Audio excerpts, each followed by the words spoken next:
starting a new project, and I'm starting it with you from start to finish.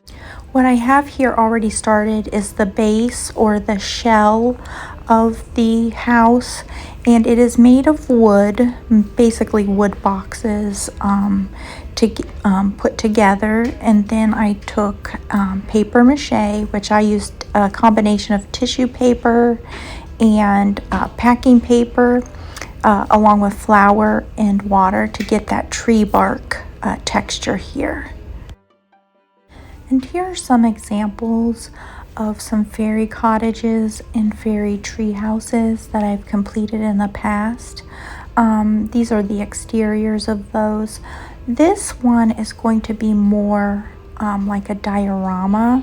It's not going to look like a house in and of itself like these do, but the outside, I do want it to look like a hollowed out tree trunk is kind of the feeling that I'm going for to start with. It's going to look more like it is cut away, like maybe a tree cut into half, and then you could see inside of it.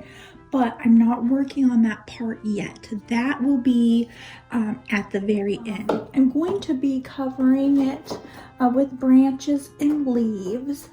And that way it will really truly give the feeling of something natural and more like the treehouse, but that will come last because basically we will be building from the back forward, just like you would in a painting.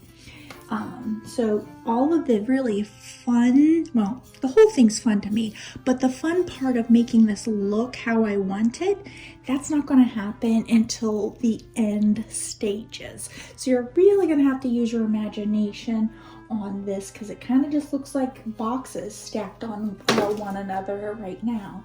And then just to give you the idea, I do have some natural elements, and then I have some things that you can pick up at the craft store, and I've been collecting bits and pieces over the years. And the plastic, you can really find some things with some really good detail all the way down to the tiny leaves.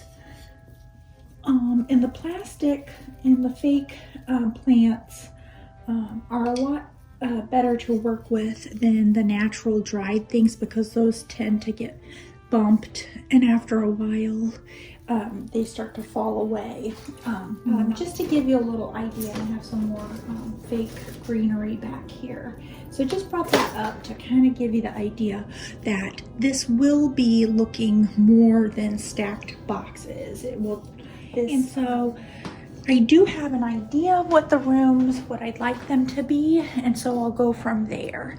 I have collected from yard sales, thrift stores, dollar stores. I have collected a lot over the years. Things have been given to me. I've purchased on eBay dollhouse lots of furniture and dollhouse items. So I have things of varying scale and of varying quality and varying materials. Sometimes you can find things made in wicker, metal, balsa. The dollhouse furnitures in wood that they had a few years ago at the dollar store, I bought up everything that they had. However, the scale was a little bit smaller than the standard dollhouse scale of 1/12. So I did purchase those, and those are excellent for projects like these. So whereas my Victorian dollhouse couldn't really, it wouldn't look right to put in a dollar store chair because the chair would be a little bit too small, it will be fine. I don't mind as much. You can play around with the scale because it's kind of a fantasy land, where in a Victorian dollhouse, people who are in that type of miniature hobby will look at the scale carefully. So this is the tallest room here. And at first I thought, you know what, I think I'd like to do a library because I thought that would be really neat to have shelves of books and some different interesting busts, different, you know, model ships or something to fill in some of the places, and that it would be really cute if there were shelves all the way to the top. Maybe they wrap around and then there was one of those rolling ladders like they have in the big libraries. I might still end up doing that, I don't know.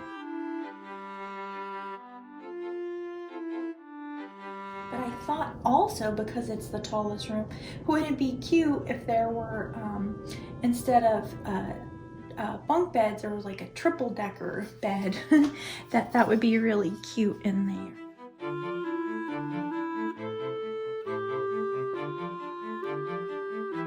Just trying to use this in this space in an interesting way that catches your eye and draws you in, so that you're not just making something, you know, expected.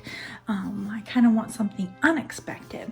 So each of these rooms will have a purpose. I'm gonna pin myself down on it pretty soon here, and we're gonna tackle each of these rooms as we go, and working from the front to the back. I'll have to decide before I start furnishing and putting in like the fireplaces and stuff.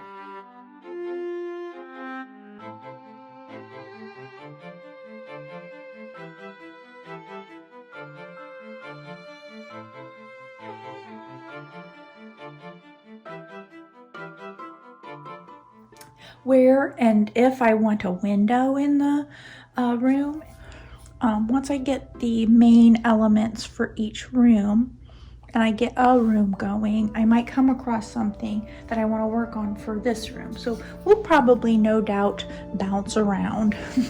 But I will title the video so that you can keep track if you're just working on one particular type of a room, if you're following along. Anyway, thank you guys for spending some time with me. I know that was a lot of talking and not very much doing, and I hope you have a magical day. Bye-bye.